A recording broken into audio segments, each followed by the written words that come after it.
নমস্কার, কেমন আছেন সবাই? বৃষ্টির গল্প ফোঁটায় আবারও আপনাদেরকে স্বাগত জানাই। আর একটি নতুন গল্প নিয়ে আবারও আপনাদের কাছে হাজির হলাম। আজকের গল্পের নাম বাকি খাজনা। লিখেছেন আশাপূর্ণা দেবী। চলুন আজকের নতুন গল্পটি শুনে নেওয়া যাক। এমন একটা ভবিযুক্ত দেশ নয় যে স্টেশনে নেমেই চোখে পড়বে আরোহী প্রার্থী অপেক্ষামান ট্যাক্সির সারি।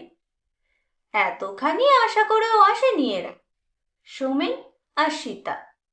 তাই বলে এতটাও আশঙ্কা করেনি যে যানবাহন জাতীয় কিছুই থাকবে না, একখানি চাকরও চিহ্ন মাত্র নয়।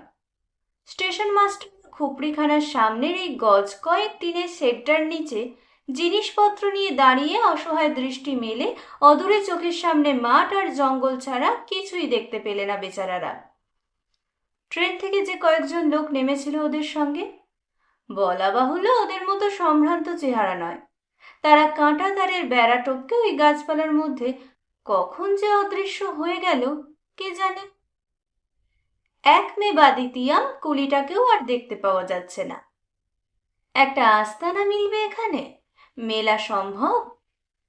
টাইম টেবিল থেকে একটা অজ্ঞাত অপরিচিত স্টেশনের নাম খুঁজে নিয়ে টিকিট কিনে ট্রেনে চড়ে বসবার মতো ছেলে মানুষের গুরুত্বটা এতক্ষণে যেন উপলব্ধি হয় সোমেনের। বাড়ি থেকে যখন পালিয়ে এসেছিল তখন কেবল মাত্র পালিয়ে আসার চিন্তাটাই ছিল মুখ্য। অবস্থাটা কিরকম হবে এ চিন্তা ছিল গৌণ। পকেটে টাকা থাকলেই যা হোক একটা উপায় হয়, এমনি একটা ধারণা ঝাপসাভাবে ছড়িয়েছিল মনের মধ্যে। ট্রেনে এসেছে বাষ্পের বেগে, তাই চিন্তাটাও তেমন দানা বাঁধতে পায়নি। না হয় একটু অসুবিধে হবে, না হয় একটু কষ্ট, এই তো। কিন্তু কষ্ট আর অসুবিধের ভয়ে কাতর হবার মতো বিলাসিতা এখন কি আর মানায় ওদের? স্টেশনের চেহারা দেখে কিন্তু ধারণার চেহারাটা বদলাচ্ছে। পকেটের টাকার বাহুল্য ভরসার চাইতে ভয়ই দোগান দিচ্ছে যেন। আশা তো গেল, আস্তানা জুটানো সম্ভব হবে বলে মনে হচ্ছে না। এক্ষেত্রে সীতাকেই সাহস দেখাতে হয়, তাই সহজ গলায় বলবার চেষ্টা করে, জিজ্ঞেস করে দেখো না স্টেশন মাস্টারকে, একটা গাড়ির ব্যবস্থা করে দিতে পারবে না?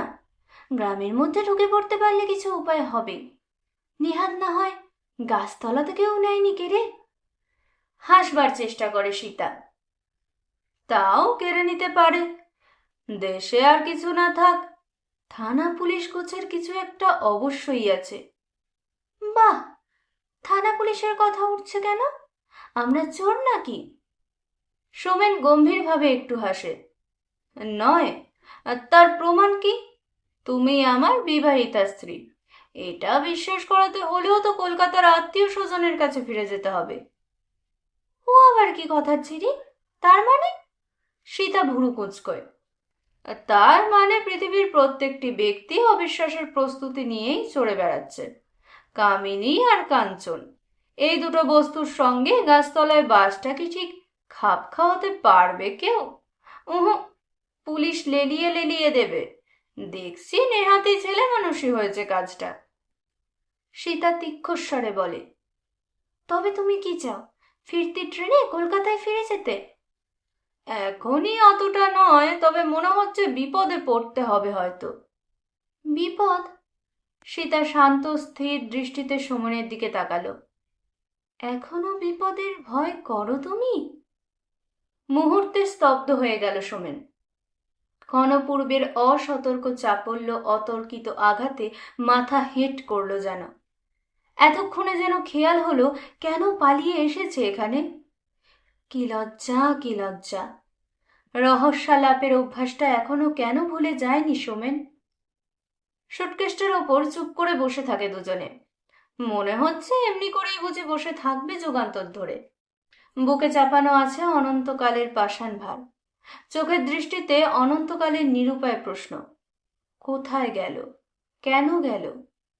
না, ওদের আর হাসবার অধিকার নেই, অধিকার নেই হালকা রহস্যালাপের। আনন্দের জগৎ থেকে নির্বাসন হয়েছে ওদের। চিরদিনের প্রাণ প্রাচুর্যে চঞ্চল মুখর স্বভাব অসতর্ক মুহূর্তের পরেই তাই এমনি চাবুক খেয়ে স্তব্ধ হয়ে গেল। শ্যামলী নেই, ওরা রইল। এ অপরাধের কি শেষ আছে? একমাত্র সন্তান শ্যামলী, 17টি বছরের শরৎ বসন্তে গড়া ফুটন্ত ফুল। সেই ফুল কি অদ্ভুতভাবে ঝলসে শুকিয়ে গেল। পেন্সিলের ছুরিতে হাত কেটে কেউ কখনো মারা যায়? কাউকে মারা যেতে শুনেছে কেউ? কোথায় ছিল এত বিষ যে শিরায় শিরায় সঞ্চারিত হয়ে নীল নীল করে দিয়েছে রক্তের স্রোত, স্তব্ধ করে দিল তার গতি? কিন্তু সীতা কি সত্যি বুঝতে পেরেছে শ্যামলী মারা গেছে? এই সমস্ত বই খাতা পেন্সিল কলম পড়ে থাকবে শ্যামলীর, সেই ছুরিটাও থাকবে অবিকৃত, শুধু শ্যামলীরই চিহ্নমাত্র থাকবে না। এই বিরাট পৃথিবীর কোনো একটু কোণেও নয়, আকাশে নয়, মাটিতে নয়, জলে নয়, নিমেষের জন্য একটু ছাওয়াও পড়বে না কোথাও। অসংখ্য শাড়ি, ব্লাউজ আর অজস্র উপকরণে ঠাসা প্রকাণ্ড আলমারিটার দুখানা কপাটি হাট করে খুলে ধরে সীতা যখন বোকার মতো তাকিয়ে থাকে এক এক সময়, ও কি বুঝতে পারি এগুলো কোনোদিন পড়বে না শ্যামলী? খুলবে না স্নো আর সেন্টের শিশি? বোধহয় বুঝতে পারেনি, তাই সমস্ত আত্মীয় স্বজনকে অবাক করে দিয়ে অমন চুপচাপ ছিল এতদিন। নাকি তারাই বুঝতে দেয়নি, আচ্ছন্ন করে রেখেছিল সীতার বুদ্ধিবৃত্তি অনুভূতিকে? শ্যামলী চলে যাবার 36 দিন পরে অজ্ঞান অপরিচিত এই অদ্ভুত পারিপার্শ্বিকতার মধ্যে পড়ন্ত বেলার চিতা সাজানো আকাশের দিকে তাকিয়ে তাকিয়ে এতদিনে কি নিশ্চিত হলো সীতা শ্যামলী সত্যিই মারা গেছে? কাঁদা উচিত ওর, নিঃশব্দ অশ্রুজল ফেলে নয়, তীব্র আর্তনাদ করে। চমকে উঠল সোমেন। সীতার কান্না! চিৎকার করে কাঁদছে সীতা। সে চিৎকার এত ধারালো, এত তীব্র। এই অদ্ভুত আর্তনাদ কোথায় লুকোনো ছিল সীতার কণ্ঠের মধ্যে? হঠাৎ কি পাগল হয়ে গেল সীতা? কই, এতদিনে তো এমন করেনি একবারও। ওর এই কান্নার অভাবটাই কি কম পীড়া দিয়েছে হিতৈষী আত্মীয় বন্ধুদের? একমাত্র সন্তান হারিয়ে যে মেয়ে মানুষ চুপ করে বসে থাকে, অভ্যাগতদের অভ্যর্থনাও করতে ছাড়ে না, কুশল প্রশ্ন করে তাদের। শ্যামলীর কথা বাদে আর যত অবান্তর কথা আছে সংসারে, বেছে বেছে সেই কথাগুলোই কয়। আড়ালে তার সমালোচনায় পঞ্চমুখ হবে না। এমন হৃদয়হীন পাষণ্ড তো আত্মীয়রা নয়। একটু অস্বস্তি সোমেনেরই কি না হয়েছে? কাঁদাই তো উচিত ছিল সীতার, সেইটাই সঙ্গত। 5 জনের মুখ চাপা দেওয়া যায় না। দুর্ঘটনার রাত্রে খবর পেয়ে যখন আত্মীয়ার দল নিশ্চিন্ত নিদ্রার আরাম তুচ্ছ করে হুড়মুড় করে এসে পড়লেন ওদের বাড়িতে, আর সীতাকে জাপটে ধরে ওর চোখে মুখে জল আর মাথায় বাতাস দেবার জন্য কাড়াকাড়ি লাগিয়ে দিলেন, তখন সুকৌশলে তাদের নিয়ে শ্যামলের চুলগুলো নিয়ে আঁচড়াতে বসা সীতার পক্ষে বড্ড বেশি বেমানান হয়নি কি? মার হাতে কখনো কারোর হাতে চুল বাঁধতে ভালোবাসত না শ্যামলী, এটা না হয় সীতাই জানে। কিন্তু যারা শ্যামলীকে সাজিয়ে পাঠিয়ে দেবেন বলে স্নো, সেন্ট, চিরুনি, পাউডার হাতে করে বসে রইলেন, তারা তো জানতেন না। ধন্যী শক্ত মেয়ে মানুষ! এই মন্তব্য তখন অস্ফুট থেকে স্ফুটতর যদি হয়েই থাকে, দোষ দেওয়া যায় না কাউকে। যাই হোক, সীতা তার কর্তব্য পালন না করুক, আর 5 জনে তাদের কর্তব্য পালন না করে ছাড়বেন কেন? তাই সীতা মূর্ছা না গেলেও তার চোখে মুখে জলের ঝাপটা দিয়ে দিয়ে সচেতন করে ছাড়লেন তারা। অধৈর্য না হলেও বুকে জাপটে ধরে, অধৈর্য হয়েও না মা, সোমেনের মুখ চাও। পৃথিবীর নিয়মই এই। অধৈর্য হলে চলবে কেন মা? কি করবে? সবই কর্মফল ইত্যাদি ভালো ভালো উপদেশ দিতে শুরু করলেন। অতঃপর সেই চলেছে 36 দিন ধরে কর্মফলের লীলা কীর্তন। শ্যামলীর এই অসঙ্গত মৃত্যুটা যে বিধাতার হৃদয়হীন নিষ্ঠুরতা নয়, ভগবানের অন্যায় অবিচার নয়, শয়তানের ক্রূর হিংসা নয়, দৈব নামক কুৎসিত খেয়ালি লোকটার জঘন্যতম খেয়াল নয়, কেবলমাত্র সীতার কর্মফল, এই কথাটি বুঝিয়ে ছাড়বার জন্যে দিনের পর দিন বেড়াতে আসছেন তারা, নিজেদের কাজের ক্ষতি করে। গাঁটের পয়সা খরচ করে গাড়ি ভাড়া দিয়েও আসছেন। ফেরার সময় সোমেনের গাড়ি পৌঁছে দেবে তাদেরকে। দেবে নাই বা কোন মুখে? তারা এতটা ভদ্রতা করছেন, আর এইটুকু পারবে না সোমেন? সংসারে যে এত আত্মীয়, এত হিতৈষী, এত সমবাতি ছিল তাদের, এই কথা কি কোনোদিনও জানতো এরা? যারা জীবনে কোনোদিন ছায়া মারায়নি, ওদের পায়ের ধুলো দেয়নি, ওদের বাড়ি বড়লোক বলে নাক কুঁচকেছে, তারাও ছুটে আসছে মনের গলদ কাটিয়ে। এদের সোনার উপর ঝকঝকে গাড়ি বাড়ির জৌলস আজ আর ম্লান করতে পারছে না তাদের। এখন আর পিঠে হাত বুলিয়ে দেবার নির্মল আনন্দ থেকে বঞ্চিত হতে চান না কেউ। আহা, আহা, সমবেদনায় মুখর হয়ে উঠেছে প্রত্যেকের মুখ। এতদিন সুখ, সৌভাগ্য আর স্বভাব গর্বে ঠিকরে বেড়াত সীতা, এইবার আয়ত্তে পাওয়া গেছে তাকে। মানুষের সুখ পত্রপত্রে জল বইত নয়। এই তো সবই গেল, আর কি রইল বলো? কথায় বলে এক সন্তান, অনেক জন্মের মহাপাপ না থাকলে এমন হয় না ভাই। কি করবে বলো মা, যা করে এসেছো তার ফল ভুগতে হবে তো। সবই প্রাক্তন, দুনিয়ার নিয়মই এই। আহা, প্রত্যেকে এই একই ধরনের কথাগুলো শিখে ফেললো কি করে, এইটাই আশ্চর্য। কেউ বাদ যায় না, ছোট বড় সবাই ওই বড় বড় কথা বলে। শুধুই কি আত্মীয়? ঘুটেওয়ালি, গয়লানি ও বাড়ির রাঁধুনি, পাশের বাড়ির ঝি, সবাই আসছে সীতার পিঠে হাত বুলোতে, আসছে আহা করতে। শ্যামলী যেন খুলে নিয়ে গিয়েছে ওর আভিজাত্যের বর্মখানা। অবশ্যই ভালো ভেবেই আসছে তারা। একমাত্র সন্তান হারা জননীকে সান্ত্বনা দিতে আসবে না? সমাজ, গোষ্ঠী, মনুষ্যত্ব এসব শব্দ তবে আছে কেন? সীতা যদি ওদের মহানুভূতিতে বিগলিত না হতে পারে, কাঠের পুতুলের মতো বসে থাকে, না হয়তো অভ্যাগতদের চা জল খাবারের জোগাড় করতে বসে, সে কি তাদের দোষ? সীতার নির্জলা চোখের দিকে তাকিয়ে তাদের চোখ জল শুকিয়ে যেতে বাধ্য হয় অবশ্যই। তবে বাংলা ভাষায় অনেক ভালো ভালো বাক্য আছে, আছে অনেক সদুপদেশ বাণী, তাই রক্ষা। কাঁদাতে যদি নেহাতি না পারা যায় সীতাকে, সীতার পূর্বজন্মের দুষ্কৃতির বোঝা সম্বন্ধে অবহিত করানো তো যাবে, দেয়া যাবে তত্ত্বজ্ঞান। এমনিতে সীতা আহার নিদ্রা ত্যাগ করবার সংকল্প করতো কিনা ঈশ্বর জানেন, কিন্তু না করে উপায় কি? ভোর থেকে রাত অবধি কেউ না কেউ তো উপস্থিত আছেনি সীতাকে একটু কিছু মুখে দেবার জন্য অনুরোধ উপরোধ করতে।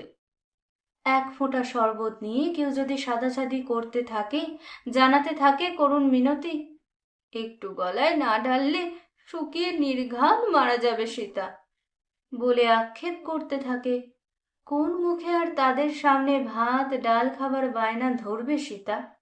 কোন লজ্জায় বলবে একটু চায়ের অভাবে মাথার যন্ত্রণায় মাথা তুলতে পারছে না সে?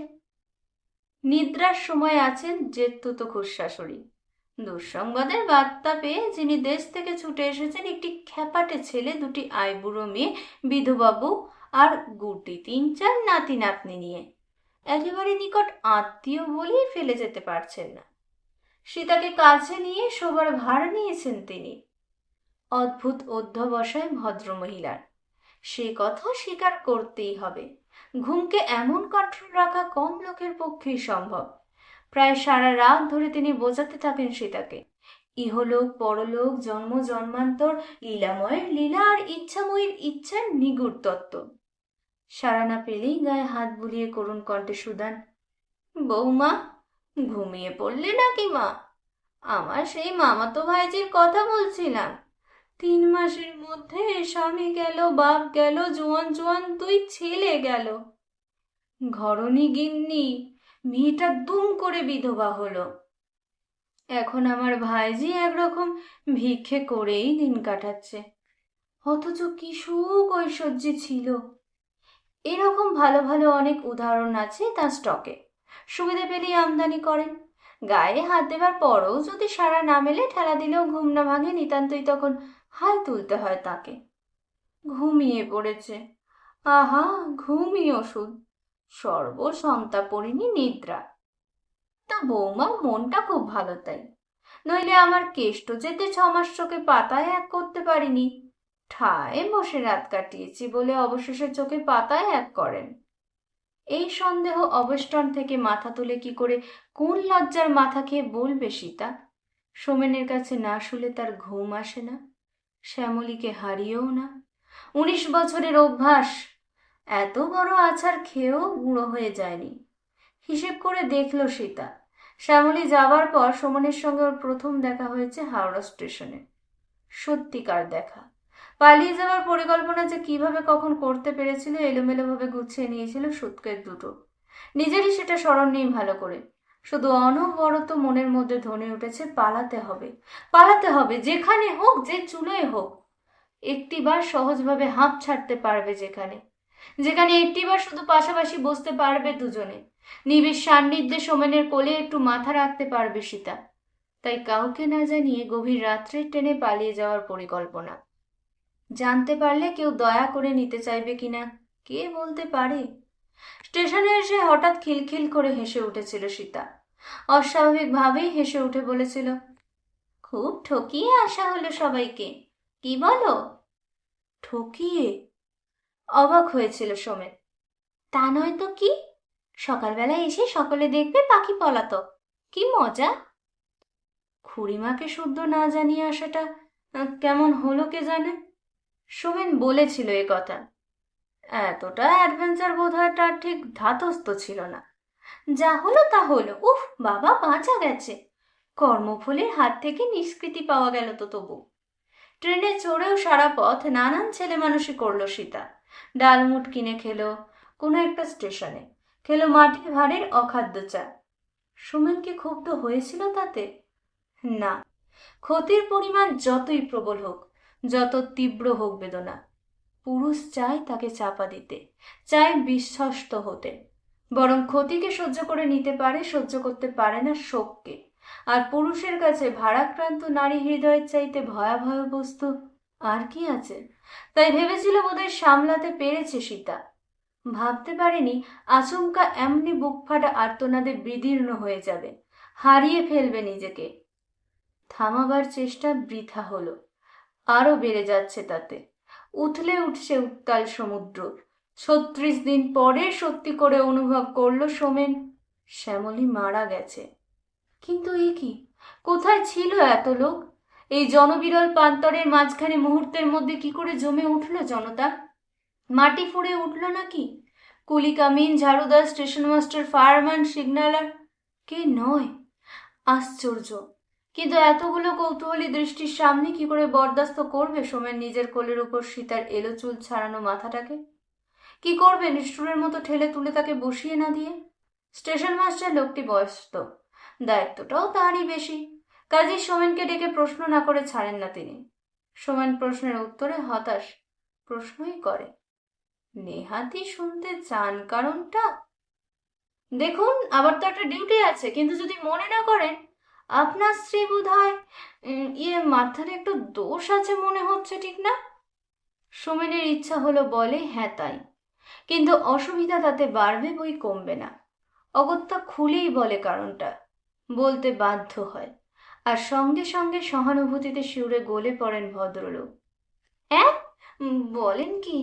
ইস, আর মা লক্ষ্মীকে এইভাবে, ও, এখানে উঠবেন কোথায়? কিছুই স্থির করে আসেনি, হঠাৎ খেয়ালের বসে। বিলক্ষণ তা তো হবেই। বলেন কি, একমাত্র সন্তান, এতে যে পাগল হয়ে যায় মানুষ। তা বেশ, চলুন এই গরিবের বাসায়, তারপর একটা ব্যবস্থা আমি করে দেব। চলুন চলুন। সোমেন বিব্রতভাবে বলে, আবার আপনার বাসাটায় উঠে ব্যস্ত করা। কাইন্ডলি যদি তাড়াতাড়ি একটু অন্য কোথাও ব্যবস্থা, মানে টাকা কড়ির জন্য আটকাবে না। সে বুঝতে পেরেছি মশাই, চেহারা দেখেই বুঝতে পারা যায়। কিন্তু তাই বলে এই বিদেশে বিভুঁয়ে বাঙালি আপনি এই দুঃসময়ে অমনি ছেড়ে দিতে পারি? আমারও তো ছেলেপুলে নিয়ে ঘর করি মশাই।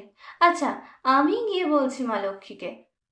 বৃদ্ধ ভদ্রলোক এগিয়ে যান সীতার দিকে, যেখানে সীতা কান্না থামিয়ে অবাক হয়ে শুনছিল জনৈক ঝাড়ুধারিণী হরিজন মহিলার অপূর্ব বাংলা ভাষা।